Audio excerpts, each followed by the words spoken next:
Hey, from New Jersey, it's the SNL Nerds, a show where two comics from New Jersey nerd out about Saturday Night Live. I'm your co-host, Darren Patterson. And I'm your other co-host, John Trumbull. How you doing, John? I'm doing all right. How you doing, Darren? I'm all right. We're back in the swing of things. Season premiere, baby! We did it! Woo!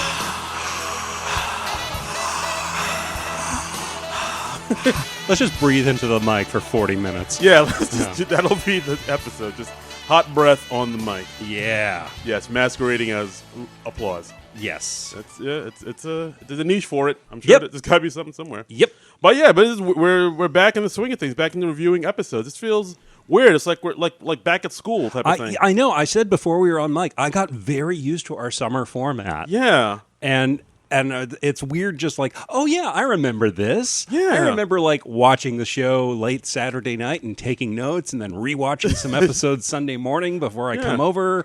Yeah, back in the swing of things. Yeah. Right? It's like the first year was our freshman year. Now we're back as sophomores. That's right. That's right. Sophomore year. We're doing it, guys. That's right. And there's even, like, another SNL podcast that started up, so they're, like, the freshman SNL podcast now. Yeah, we bully them around. Yeah. It's like, get out of my way, nerd. We're calling you out, SNL super friends. Woo! Damn. Yeah. Oh, hot fire. Yeah. Hot fire. That's right. We're the guys with the Letterman jackets now.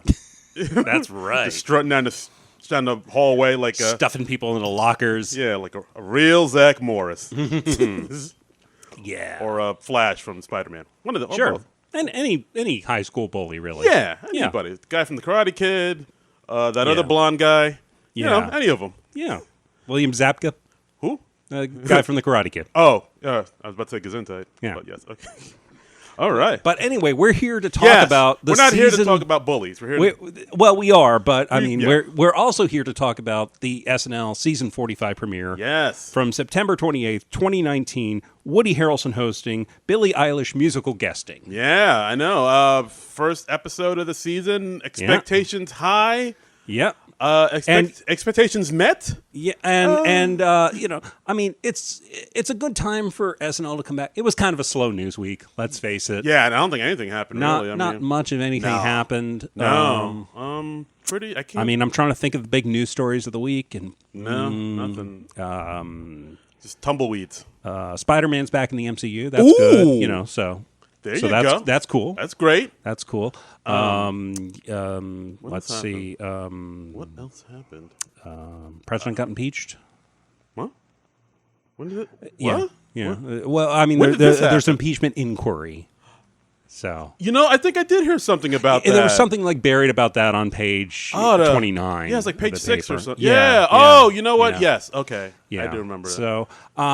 So I guess the show had a little material to work with. Yeah, I don't know what they're going to do with that. I don't know. I mean, I'd be surprised if they comment on it at all, really, because it's such a... Yeah, they got to really turn water into wine here. Yeah, But yeah, cold open, Alec Baldwin as Trump again. The tone in your voice. Alec Baldwin as Trump again. You're You're so exhausted with Baldwin's Trump. I really am. I'm sorry. Yeah. I mean, honestly, at this point, I think a lot of the audience people aren't really crazy about it either. Well, it doesn't have the novelty that it had back in 2016. It does not. Where it was just like, where everybody thought, oh, he's just going to play Trump. Yeah. And the run up to the election, we'll have fun with this. Yeah. It's just some fun stunt casting. Alec's a friend of the show. He'll come in, and then Kate McKinnon will have job security for the next 4 years as Hillary. And lo and behold, and everybody was just shocked to hell. Yeah. And best laid plans. And I mean, it's really funny because it's like at the end of the season or when the show's about to go on hiatus, they basically do a goodbye sketch to Trump because they don't know what the F is going to happen. Like if he's still going to be around because it's been so chaotic. Yeah, it's been cuckoo bananas time. Yeah. And so it's Baldwin as Trump, McKinnon as Giuliani. Yep. A.D. Bryant as Barr. She hasn't played Barr before, has she? I think she has. Did she? Has she? Okay. Did she? I was trying to remember. I don't know. I'm pretty sure or maybe she played another dude. Yeah, I mean, like SNL, they enjoy trolling Trump because apparently it bothers him that people in his administration are played by women a lot on the show. So I think they consciously are casting women, as many women as possible. I'm all for it. Men, and yeah. And then we have Moffat and Day as the Trump boys. I enjoy them still. Yeah, they still get a chuckle at me. Bowen Yang was there as Kim Jong-un. Right. Big applause for Bowen Yang. New featured cast member, Bowen Yang. He's cold open. And Chris Redd was in as Kanye, and Kenan Thompson was in as Don King.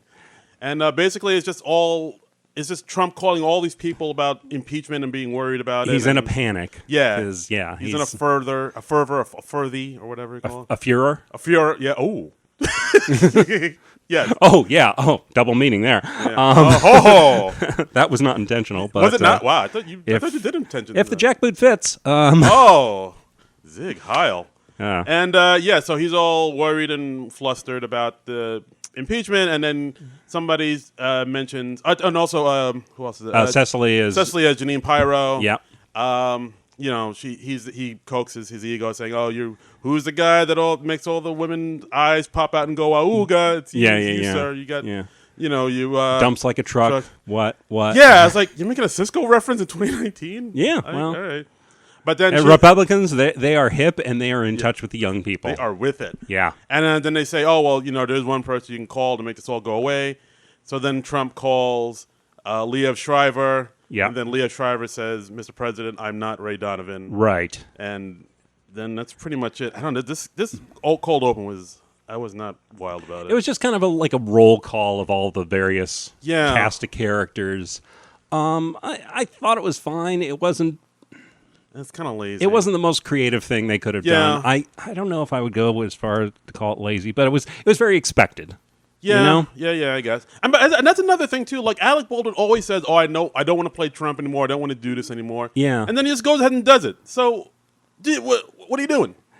I don't know. I think it's like path of least resistance at this point. I mean, it's. I mean, did he sign like a contract where he has to do it, or are they going to I don't murder his kids or something? Like, why does he keep doing it? I don't think so. I don't think SNL has a policy of threatening to murder people's children. But you don't know that for sure. I don't know that for sure. I don't know the inner workings of the show.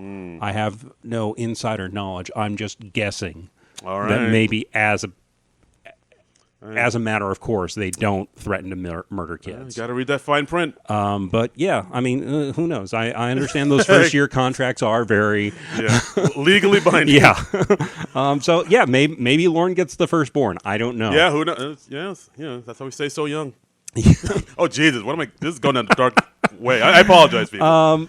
But I mean, this was kind of fun. I enjoy seeing Alex Moffat and Mikey Day as the Trump sons. I enjoy seeing. Cecily Strong as Janine Pirro. Yeah. I mean, those I haven't gotten sick of yet.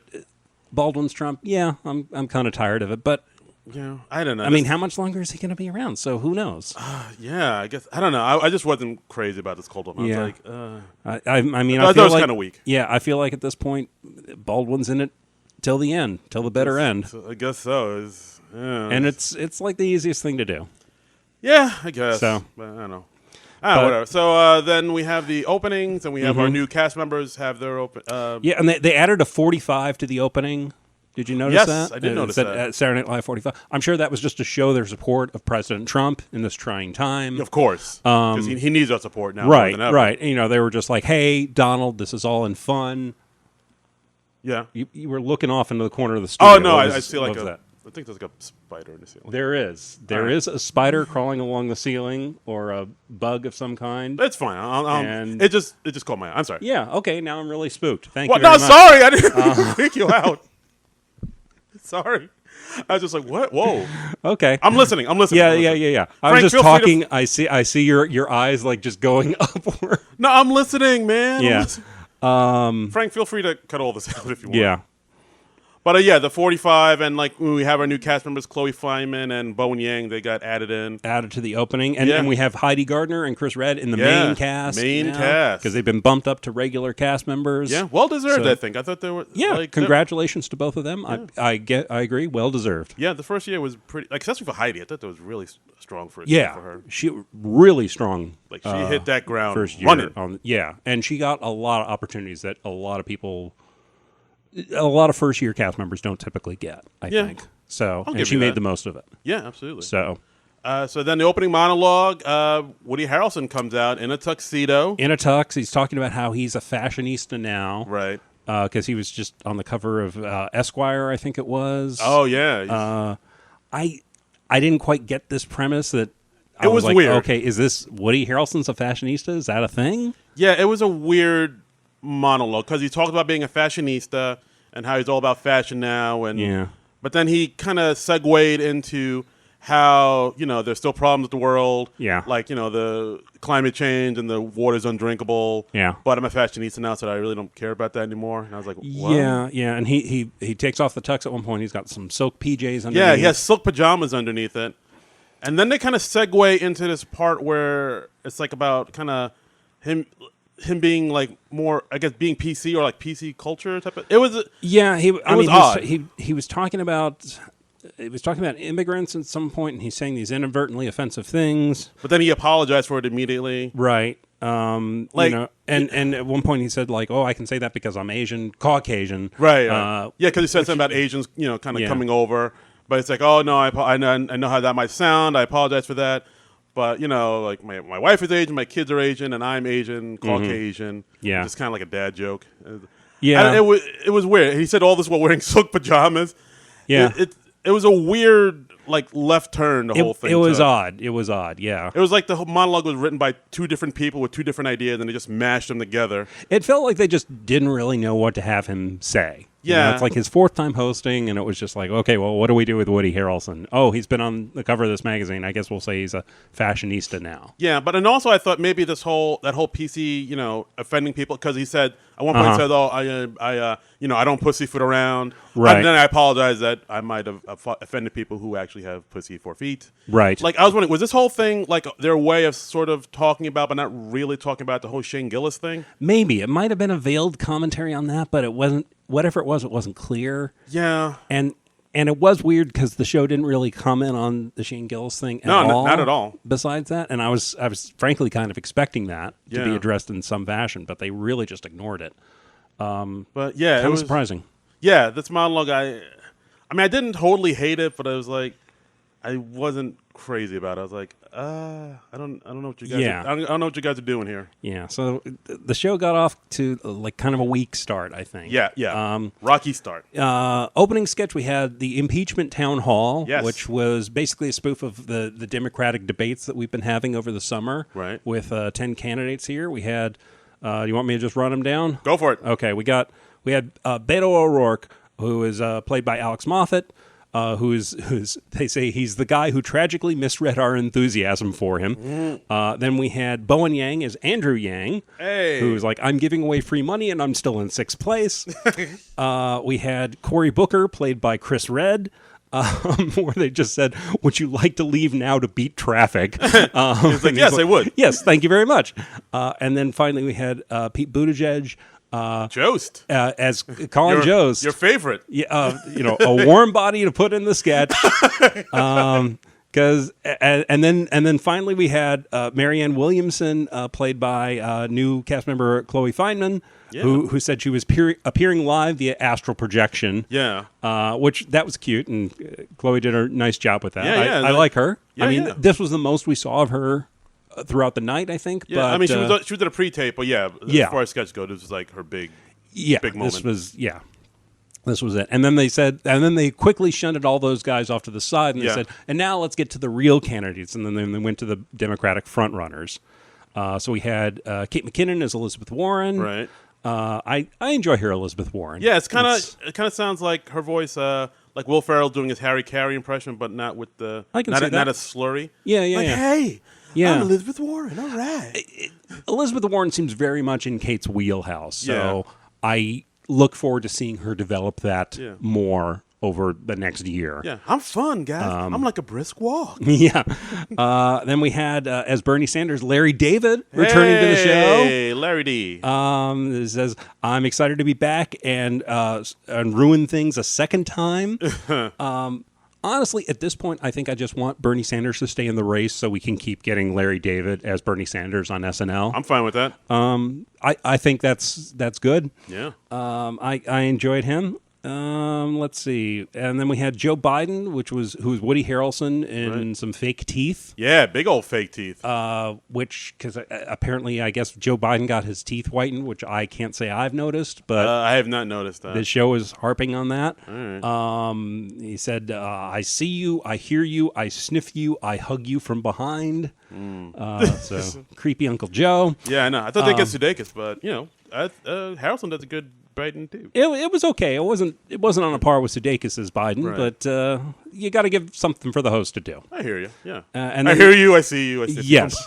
And then lastly, as Kamala Harris, we had Maya Rudolph. Hey, Maya Rudolph coming back to the show. Yeah, the internet has been clamoring for her to do this for a while now, and it's a pretty perfect fit. I mean, she kind of looks like her. There's enough resemblance. Yeah, she has the SNL background, and I thought she was really good. I thought she kind of knocked it out the park. Yeah, it's kind of like when Tina Fey did Sarah Palin as like the audience caster. Yeah, or when people wanted Larry David to be Bernie Sanders. Exactly. Yeah. I think like SNL just going to the Twitter to see who they should cast for people now. Well, I mean, if there's enough buzz and the audience has that much passion for it, why not do it? Yeah.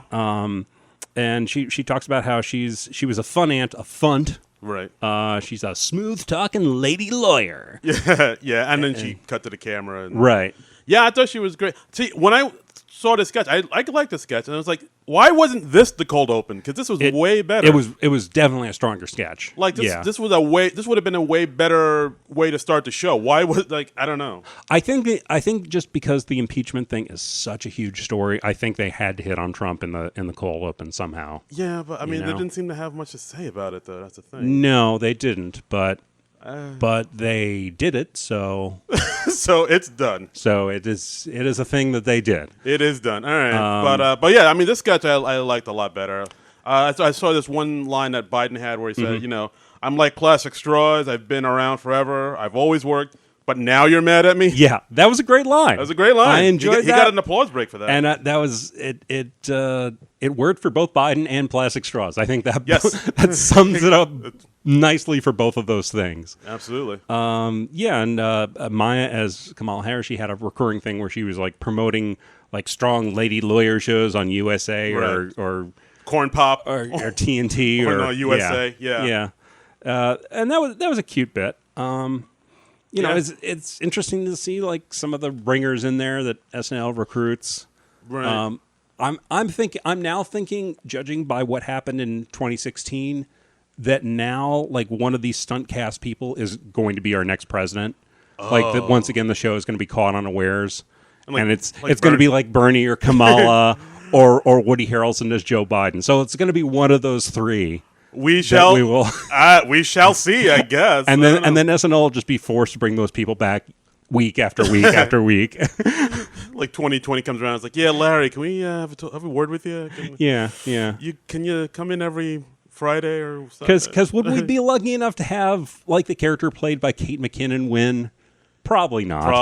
Probably not, because Kate's probably not going to be on the show too much longer. I guess not. I mean, she's been around for a bit. Yeah. And I don't know. We'll see. We're not lucky enough to live in a world where Kate McKinnon has that kind of job security. No, not this world. No. This world is about to blow up any minute. But this was a strong sketch. What do you think? Sketch of the night? It might be one of my sketches of the night. It's tied for another sketch I really like, but we'll talk about that later. All right, we'll find But out. I like this one. I like this one quite a bit. Okay. Anything else to say about this one? No. I got bupkis. Then let's move on. Next, we had Sun's Out, Nevada, where we had Cecily Strong as a roving reporter. She was Joe on the go, and she's at the world's largest Cheeto museum, grand opening with the Hodder family. Yeah. And it's Woody Harrelson and Aidy Bryant as his wife, and who was the son? Their son was Kyle? Day. Okay, Mikey Day. Mikey Day. And they've put their life savings into doing the world's largest Cheeto museum. Yes. They have the world's largest Cheeto. They're building a whole museum around it. Right. And Keenan's there to measure it for prosperity from the Guinness Book of World Record. Yeah. So they open the doors. It's like, all right, this is it. Open the doors. Turn on the fan, son. It's like, you got it, Dad. He turns on the fan. The fan causes the Cheeto to tip over, fall into the fan, and then a large burst of like orange smoke and mist go throughout the whole. Everyone's covered in Cheeto dust. Everyone's covered in and Cheeto. And the world's largest Cheeto is no more. Is destroyed. It is pulverized. Yes, exactly. And everybody's distraught. And the dad's like, "Yeah, my whole life savings was in that." The wife, who wasn't crazy about this to begin with, right, is like, "What are you planning next? Divorce." Yeah. And then that's pretty much it. That was it. It was visual. It was a weird sketch. It was really just all building up to that one gag, and yeah, it was. Yeah, that was pretty much it. It was like a lot of build up just to cover everybody in Cheeto dust. Yeah, and then it just deflated very quickly. Yeah, I was like, all right. Okay. Yeah, not much to say about this one. It was just weird. I was like, okay, why is this so far up in the show? Yeah, this really felt this seems like something you do in the back half hour. Yeah, especially with all the cleanup. I mean, like, yeah, exactly. Like, just put it in the back so you don't have to clean up as much. Exactly. What the flip? It's just impressive that they got the Cheeto dust off of everybody. Yeah, that is true. But this was right before the musical guest and weekend update, so I guess they did have a fair amount of time to clean up. So everybody probably got to go back to their dressing room, take a quick shower or something. I guess so. Oh, they have showers at the? Do they have showers at the? I don't know. I would assume like the Y, like the YMCA, just like a towel off kids. I would hope that they have showers or something because they put in a lot of long hours at the show. I guess I never thought about that. I don't know. I was assuming that they did, but maybe they don't. I hope they do. Maybe they do because they do work long hours there, and I'm sure you get gamey at some point. Like maybe you don't have time to go home for a shower. It's 30 Rock. Space is at a premium. It probably wasn't built with a show like SNL in mind because it's like it was originally a radio studio. So yeah.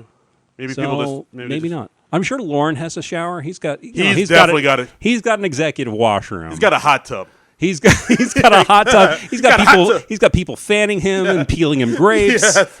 The royal penis is clean, Your Highness. He's got that. Yeah, but he's got a hot tub. I don't know. In the water. I hope they have showers just for their sake. That'd be nice. You think maybe they're just taking like hobo baths and just like a here's a wet one. Here's a wipe yourself down. I got some wet nets from the barbecue joint. Just use that. Maybe they just take them outside and they just hose them all down. Oh my god! It's like Paul Rudd and Anchorman. Oh yeah. When they're trying to worse than one time the raccoon got caught in the copier. Exactly. What a fun tangent that was. Wow. Okay. Billie Eilish. Billie Eilish, our musical guest of the week. Yeah. I didn't know much about her. I still don't. Yeah. Oh, what was that? I don't know. I'm a little staticky there. Okay. Okay. But yeah, Billie Eilish. I mean, I know she's came to prominence through SoundCloud. Okay. I know she's super young. She's like 17. Really? I didn't know she was that young. No, she was born. She was born in like 01. I was like, whoa. And that math checks out. Yes. Yeah. Okay. We crunch the numbers. Yeah. Checks out. All right. Okay. No. I really thought you were gonna. I saw that look. Do the clickety clack. No. Okay. But yeah, and she came to prominence through SoundCloud, and now she's like a big old deal. Like I remember seeing somebody put on Facebook or something, like some meme saying like, "Oh, Billie Eilish is for people." Billie Eilish is the Avril Lavigne for people who were born after 03 or something. Wow. Like, oh, all right. And it's interesting. I guess she's that's really specific. Very specific. And I can see that she's kind of like oddball type of teeny. Very quirky. She kind of whisper sings a lot. Yeah. Her opening number, they were doing that old bit where with the rotating room. They built basically like a miniature set of the music area of home base, I guess. Right. And as the room is rotating and she's like going around, she's like on the wall, she's on the ceiling, and the camera's rotating with the room, so it looks like she's right. Think Lionel Richie's Dancing on the Ceiling. Right. It's like that. And Fred Astaire did that in one of his movies, I know. Oh, right. I think that was the first time. Yeah, but the Lionel Richie thing I think is better. Or the movie Inception. Like Joseph Gordon-Levitt has that it. big fight scene in the rotating room. So. It was the inception of musical performances. It was. Yeah. And so they built like a little set for her, and she was like dancing on it, but then she was dancing on the wall. Yeah. And she was dancing on the ceiling. Right. And what a feeling. Oh, what a feeling. Toyota. And like you said, like the room was moving, but the camera wasn't, so that's it made it look like she was dancing. And it was interesting. I thought it was very interesting technically that they did that, but I can't say I was impressed from a technical standpoint, but I wasn't really impressed with the song or the performance, you know? Yeah, I mean, the song's okay. It's like catchy. It's got a nice little beat. I can dance to it. It's a toe tapper. Okay. But it wasn't. Yeah, I was more like you said. I was more impressed by the visual than the audio. Yeah, the music. yeah. And her second number was just kind of a stripped down acoustic thing. Just her and her guitar player. I should have looked up the names of these songs. I think the first one was Bad Guy. Okay. And then the acoustic one, I do not know, but I'll look it up. All right. But yeah, the second one was like an acoustic. It was just her and a dude with a guitar, and she was just like doing more whisper singing, like just very low key. Not much to say about this. I was just like, okay, that is a thing that certainly ate up a few minutes of airtime. They were able to sweep up the Cheeto dust. So I was surprised with like the rotating room thing that they had a shot early on of like they pulled back and they showed like the rotating room and then her band who were not inside the room. Right.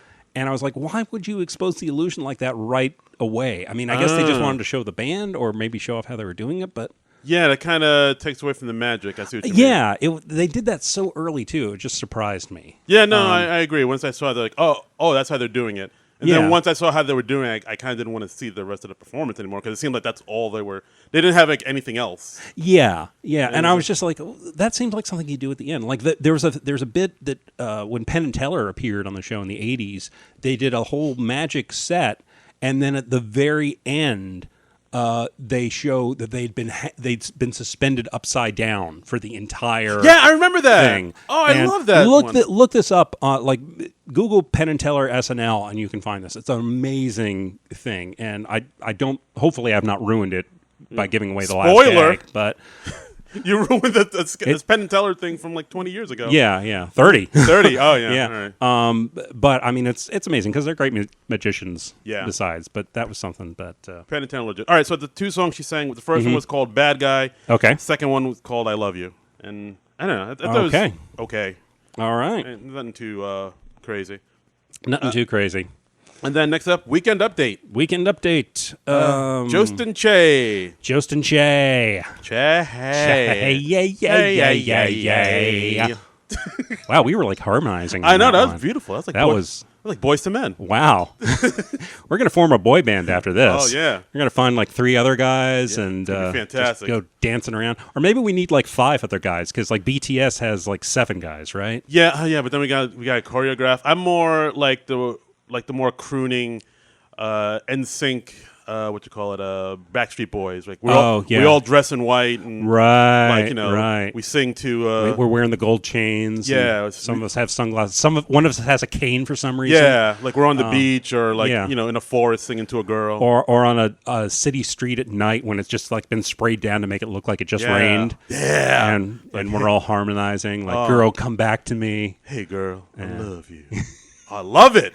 Oh, that's great. Yeah, some of us will have like really weird facial hair. Yeah, be a wind machine for no reason. Yeah. Oh man, this is gonna be beautiful. Oh, this is gonna be fun. Oh, okay, man. All right. I like this. Anyway, so weekend update. Yeah, sorry. Let's see. They're talking about the impeachment. Right. Che was talking about how. Like he found out how impeachment works. Apparently, that was the premise. Anyway, he's like, impeachment takes too long. He's like, I feel like somebody explained impeachment to John Wilkes Booth, and he's like, okay, well, where's he at right now? Which that was a good line. I enjoyed that. And then they talked about Trump's tweet where he confused a hyphen with an apostrophe. Yep. That's our president, ladies and gentlemen. That's our president. But her emails, though, John. Her emails. What about her emails? She had a private server. I mean, right? The horror. I mean, what? You want our country in the hands of somebody like that? No. America. No. Yeah, I'm much. But anyway, let's get to the. Leading up to that. Jost was saying, it's a hyphen. Not an apostrophe. I'm sorry to be a grammar Nazi about this. I know you hate one of those things. That's a great line. It's a great line. You're giving Joe some praise. Yeah, no, I mean, when he has a great line, I will give the devil its due. All right, so there you go. That's yeah. All right, good for you. There you go, man. I mean, he did lots of other lines I didn't like, but I'm accentuating the positive. Let's look at the accentuating the positive because we're all about the love here on the SNL Nerds. Darn tootin'. Yeah. And so then we had David Ortiz come out, played by Kenan Thompson, talking about his shooting that happened in the DR where he got robbed and shot, and that was all right. That's you okay? I'm so sick of this character. This was a thing that happened in June. I looked it up. It happened in June. Yeah, I kind of forgot it happened. Oh, yeah, everyone's forgotten it happened. Would anybody have commented on it if they didn't address this story? It was just, I'm sure this was just to give Keenan something to do, and I was just, why is he still on the show? Why? Well, I was listening to That Week in SNL, and they had a good joke about it, saying like Keenan can never leave. He's a load-bearing cast member. It's like he's a load. Oh, damn! The babies who were born when Keenan first started on the show, they can vote now. Yep, they can vote. Yeah, I'm sorry, that's just too long to be on the show. I'm not disagreeing. If with your you. name is not Lorne Michaels, you should not still be with the show 18 years later. I mean, or unless you're like a crew member or something. Yeah, but a cast member. If you're like Don Pardo, of course. But like, if 18 years is a long. No one seems to want him to leave. He doesn't seem to want to leave. No. So I mean, we're at an impasse. He's just here. I'm just done with Keenan, I think, Wow, it's strong feelings. Well, I mean, I just don't think he has anything more to give to the show. I find him very predictable now. Okay. And I'm just like, why are you still on the show? There was no reason for this bit. It was just it was kind of like, all right, I don't know. Yeah. But then they kept on with some more jokes. Talked about how Placido Domingo is no longer part of the Metropolitan. I think it was the Metropolitan Opera. Of sexual abuse allegations, so he was replaced with his less threatening cousin Flacido Domingo. Yeah. See, this is like one of those jokes that I didn't like so much. Yeah. So I didn't put it in my notes. Yeah. But, I was just like, that's a pretty bad dad joke. I was like, yeah, it's just very obvious, and I'm just like, really, this made the broadcast? Yeah, like I get it. It's like a kiddie laugh. I was like, but if I wrote this down and like submitted it, I'd be like kind of ashamed. Like, oh. Yeah, you wouldn't feel good about yourself. Yeah, but they had this other joke that I kind of liked, where they talked about this new airport that opened in China. That's the world's largest terminal, can handle 72 million passengers a year, but not to be outdone, the officials at Newark just slid a coaster underneath the corner of the Newark airport to keep it from wobbling.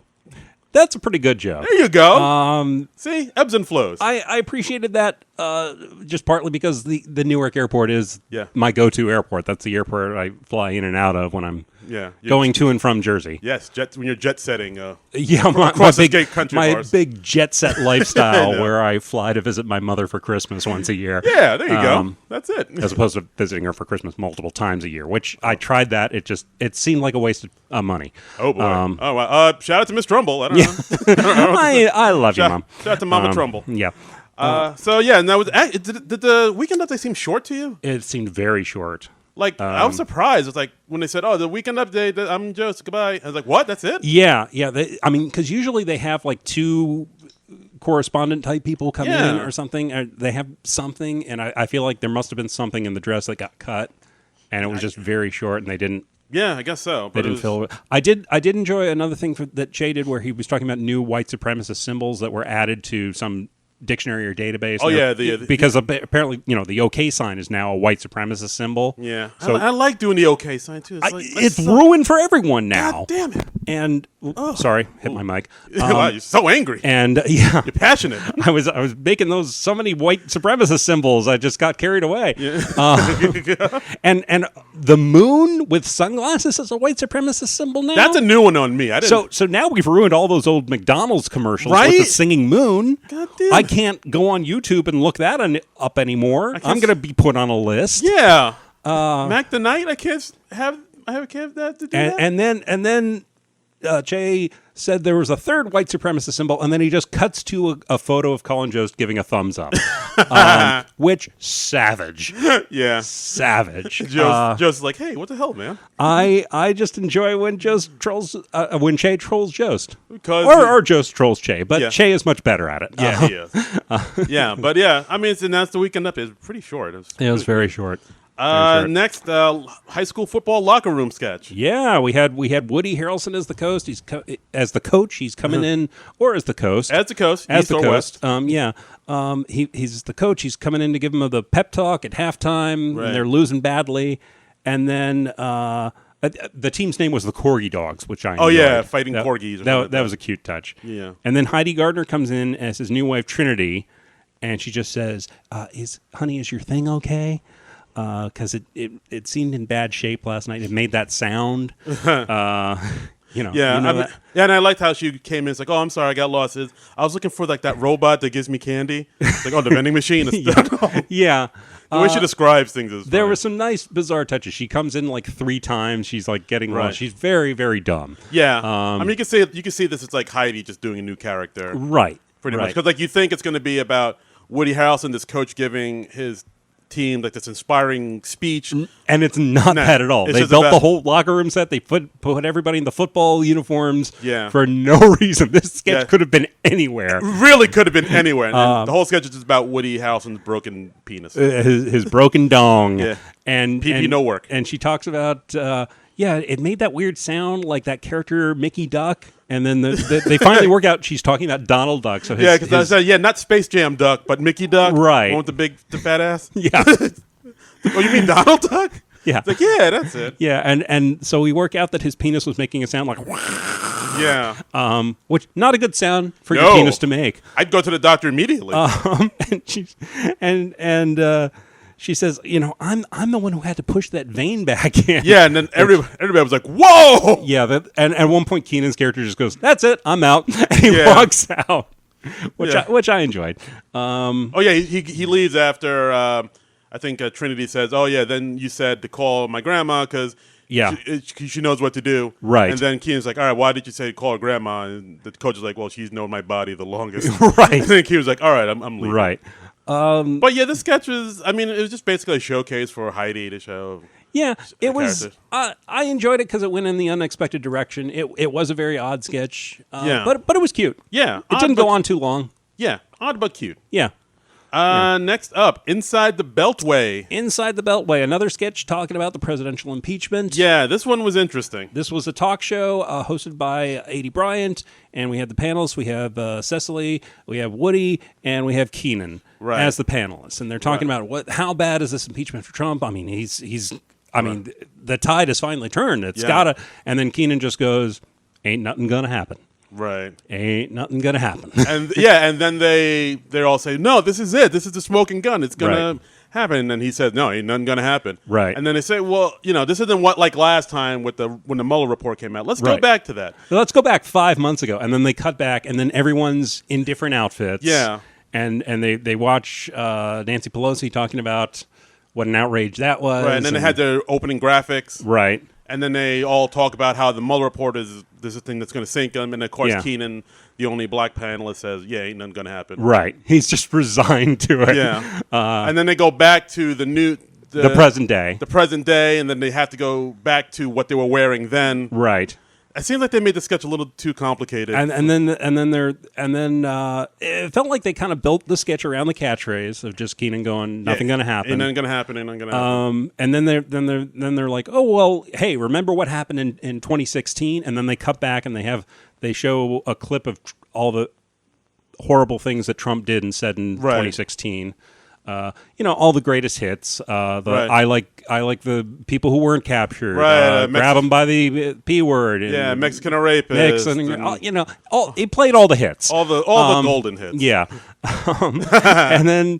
and then they cut back to the present day. Right. And we had this big technical screw up. Yeah, apparently because they kept having to change costumes because they're going back and forth, which is why we had the long graphics to give everybody time to change. There was at one point on camera, one of the costume people were there changing 80s costume. 80 had to quickly shoo her away. I watched this thing over and over again like it was the freaking Zapruder film. Back into the list. It was, and it looked like the wardrobe person just steps on camera at the wrong time. But I think what the real problem was they were cuing the wrong cameras, or the director was cutting to the wrong cameras. Right. Because Keenan has like they had the camera on Keenan when Cecily and Woody were having dialogue, Right. which so and you never like see technical screw ups like this on SNL, or hardly ever. You see it once in a while, but this is a pretty big one. Yeah, once in a blue moon. I don't think I've ever seen a technical screw up like this on SNL. Yeah, it's a big one. And then after the wardrobe person comes on camera, the Cecily and 80 start to break, and they broke hard. They are losing it for the rest of the sketch, and it was very, very funny. Yeah, it was like they 80 could not get through her lines. It was that bad. She was like laughing through it, and it was just like, yeah, she's barely getting through it. It was a struggle. I mean, and the sketch literally ends with 80's character just saying, "Go to commercial." And it's like it seems like half like 80 just broke, and she's just like, "Okay, this is a lost cause. Let's just pull the plug, throw in the towel, throw in the damn towel." But it was just so amazing because it was. And it really makes you think. Like, you hardly ever see stuff like this on SNL because it's just such it's a very well put together show. The machine is in place and things run very smoothly for considering that it's a live show. Yeah, they don't have many on camera screw ups. But yeah, that was a big old boof. But oofa. Yeah. I wish I could be a fly on the wall, like right after that sketch ended, or like right after the show ended, and they're all talking about it. I would love to hear. I mean, they said. I hope they all like kind of came in and was like, "Oh, that was funny, that was hilarious." But I hope, no one got axed over that or not. But like, it was. I don't think so. I mean, I don't see the wardrobe person getting into trouble for it because I don't think it was her mistake. Yeah, because I think it was the camera people. I think it was a camera director thing. That's my theory. Okay. Anyway, with my extensive knowledge of TV production, elementary, my dear. And I'm speaking ironically, but that's my guess. All right. Yeah. So. But aside from that snafu, I thought the sketch was like, it seemed like it was just all built around ain't nothing gonna happen. And yeah, I feel like it could have been a stronger sketch if they really leaned into the flashback thing and they had so many flashbacks, and it was like basically the point was like how many horrible things Trump has done or said. Yeah. And how he really hasn't suffered any consequences for it yet. That's true. I mean, I think that was a great idea for a sketch, and I think that's a great point to make. Yeah, because like he has been Teflon Don throughout the whole thing. I did really enjoy. There was a touch where Keenan had like facial hair in the flashbacks. They had to put facial hair on him, and like he's putting on a fake mustache, and I think he might have had a fake goatee in the second one. Yeah, it's like that just seemed to make that was a nice touch, though. It was nice, but it seemed to like because they made it. It seemed like they made it just overly complicated when they really didn't have to, because they had to like go back, change everybody's costume, then go back and say ain't nothing gonna happen. Then they had to go back, change everybody's costume back, and it was a lot.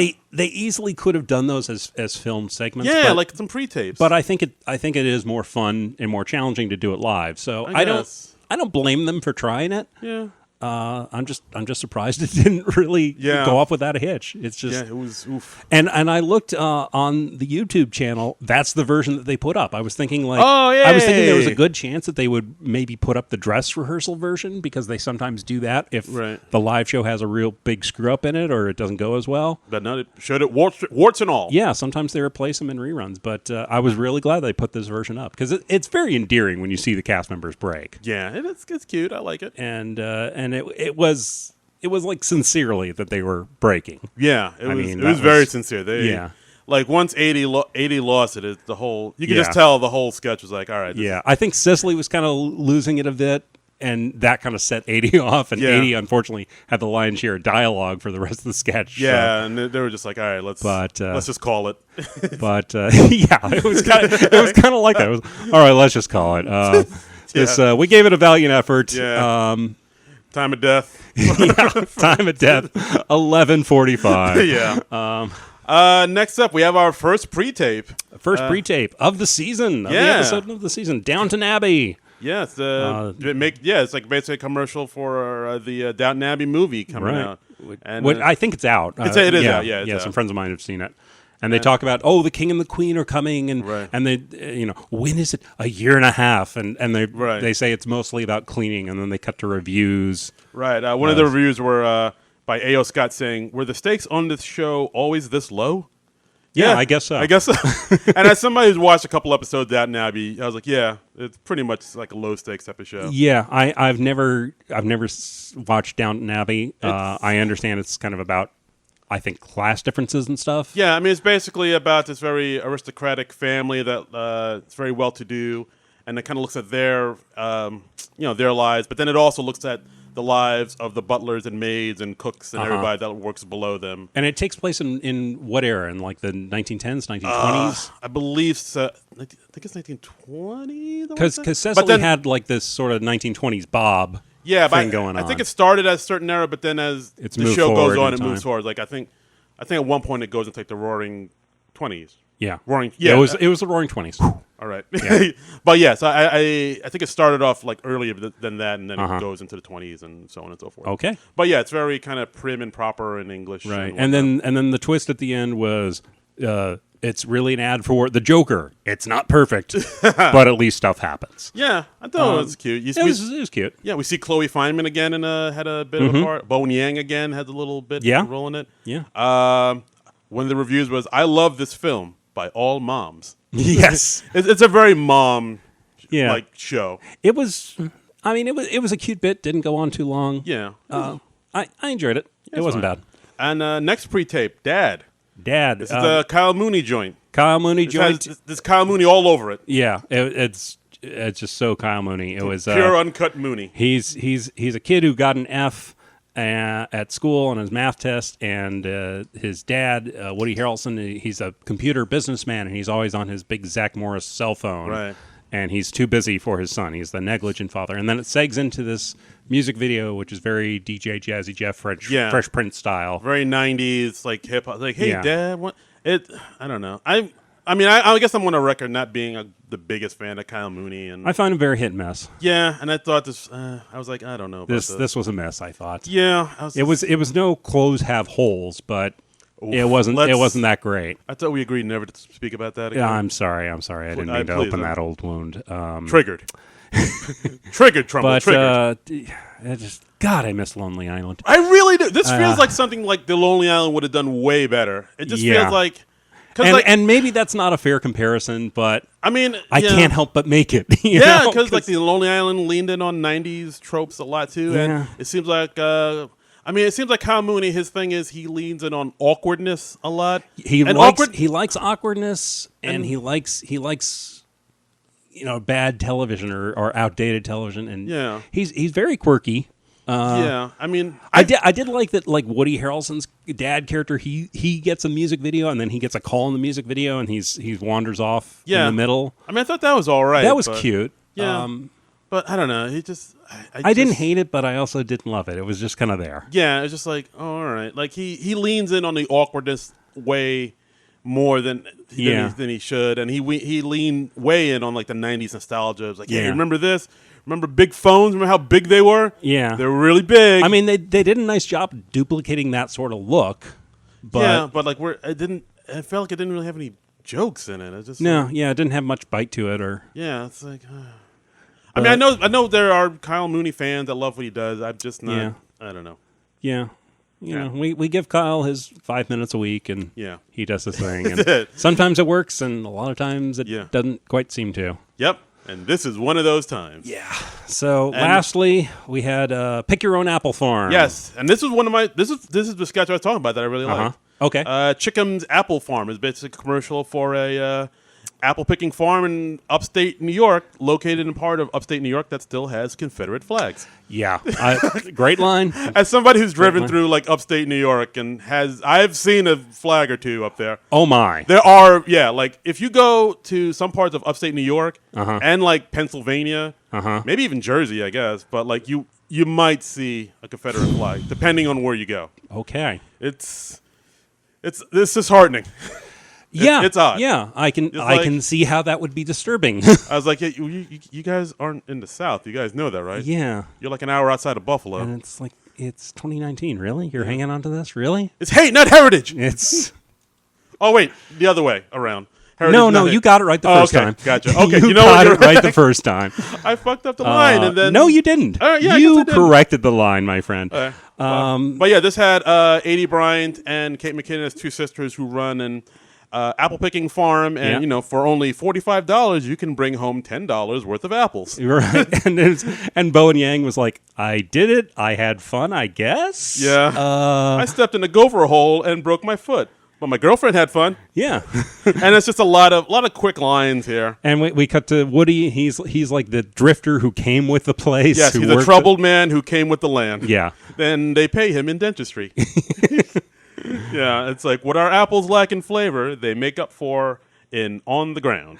I liked when they were listing the various kinds of apples, and they were like, big and soft, small and hard, green, red, apple. There's like a lot of quick, cool lines, and like they talked about the petting zoo, and Woody Harrelson was like, "Oh, we found some animals, and now they're in prison. You can pet them if you pay me." And there was one, and they were getting the feedback from all the people of picked apples there, and like Chris Red's one of them, and he said, "Yeah, my girlfriend picked an apple so wrong that she broke the branch off the tree, and then Hank said I owe them $3,000." Yeah. I like this. That thing's one. Like, it kind of reminded me of the Kitties sketches that Adie and Kate do together. I mean, it was very similar to those sister characters that they play, or are they a lesbian couple? I don't even. I think they were a lesbian couple in that one. Okay, all right. But yeah, they were sisters in this one. Yeah, but like they had like a lot of quick lines, and then they had like a little part at the end about the Halloween hayrides. It's like it's almost Halloween, kinda. Yeah, and there are some teenage kids who are way too into it. Yeah, like if they pull you off the truck, fight like hell. Yeah. I also like that Adie had a line towards the end. She was like, my hair's been in this long braid for 40 years. Now it just grows this way. Yeah, and then there was one point I didn't really notice till I went back. I think at one point, because they had live animals there. They had like a donkey and a goat and stuff.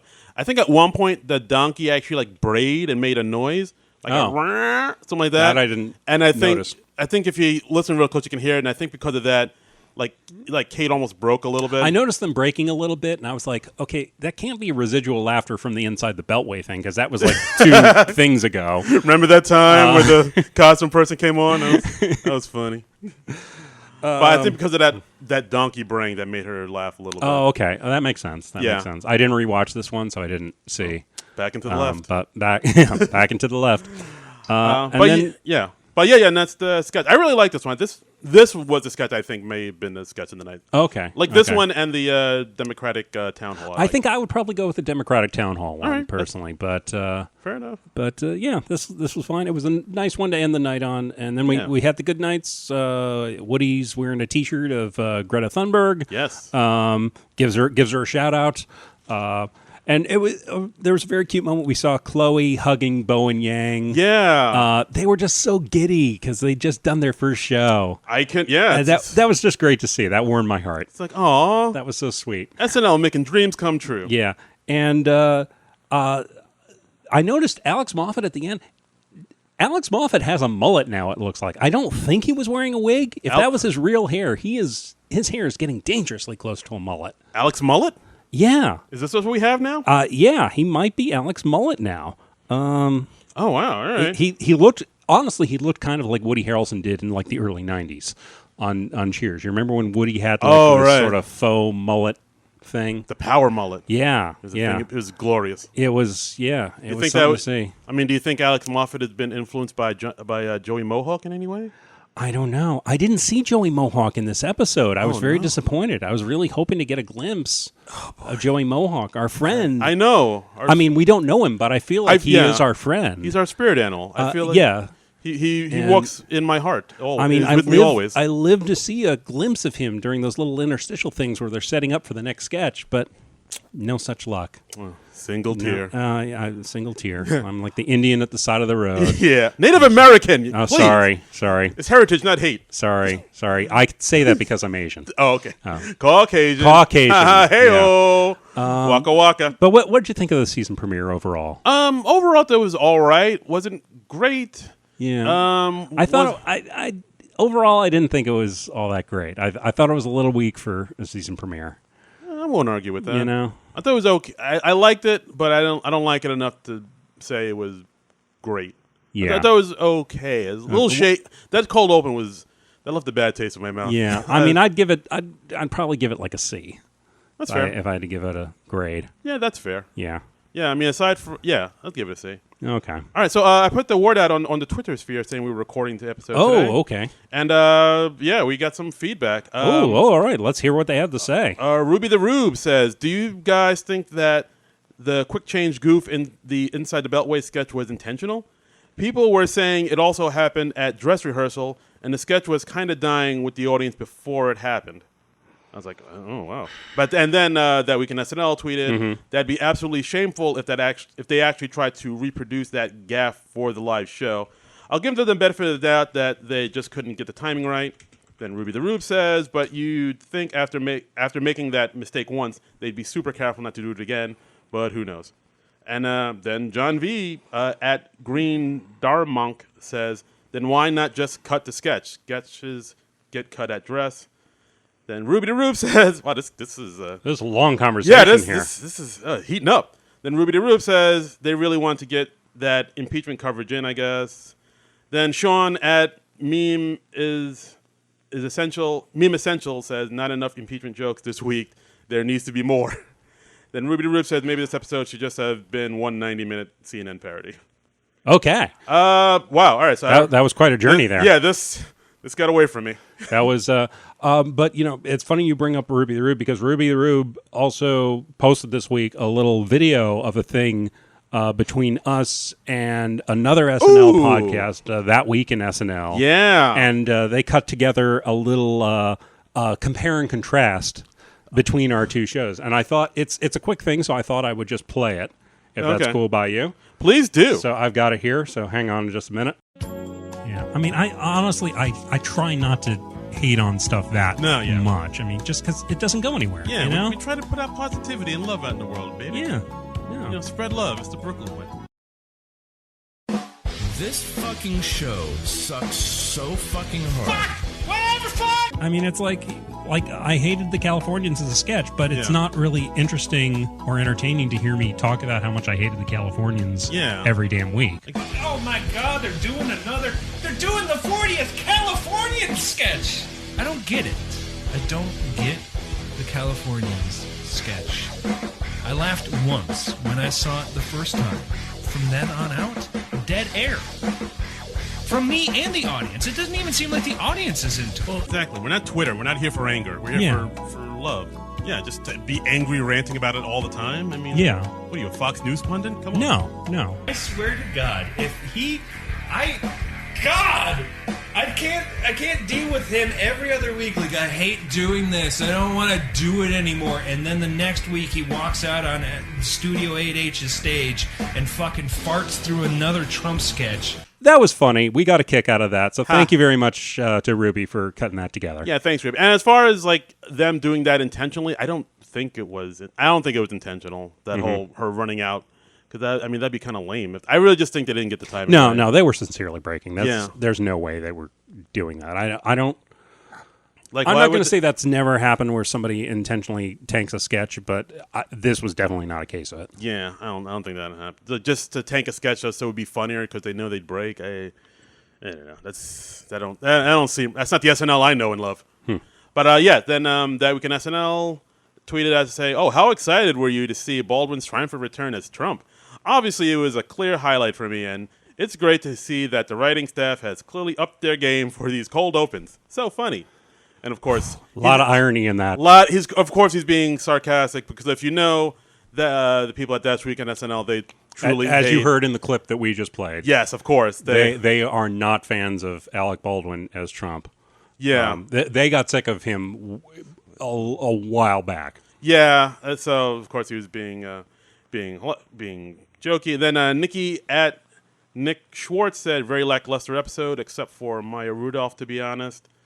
And yeah, it seems like, and it's pronounced Farad, saying, yes, yep, that's playing off. Which I don't know what that means. Here's that at Farad Muhammad.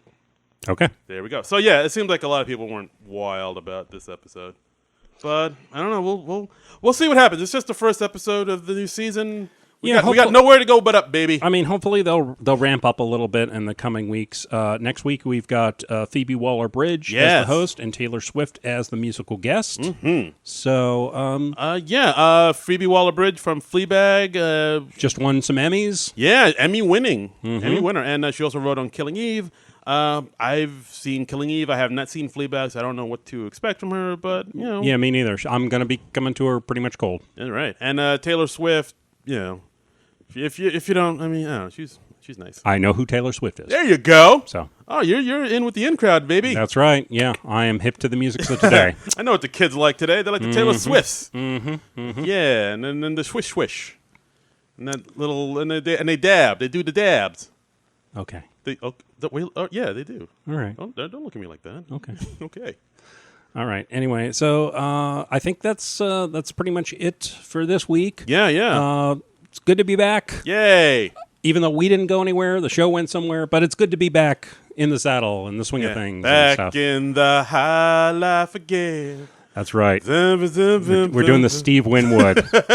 Yes, we are. Because we are cutting edge in our cultural references. Taylor Swift and Steve Winwood. That's what the kids like. That's right. That's right. Damn straight. But please follow us on Twitter. The show's Twitter account is at SNL Nerd Show. Right. Please follow us. Please do. And if you want to follow me, you can follow me on Twitter and Instagram at Darren Credible, DARA Incredible.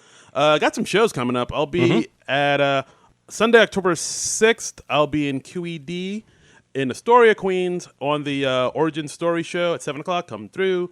And Monday, October 7th, I will be in Park Slope, Brooklyn, at Freddy's show at 9 o'clock. Cool. So check me out there, and what? I don't know what happened there. Find all the info on my website, DarrenCredible.com. That's DARA Incredible.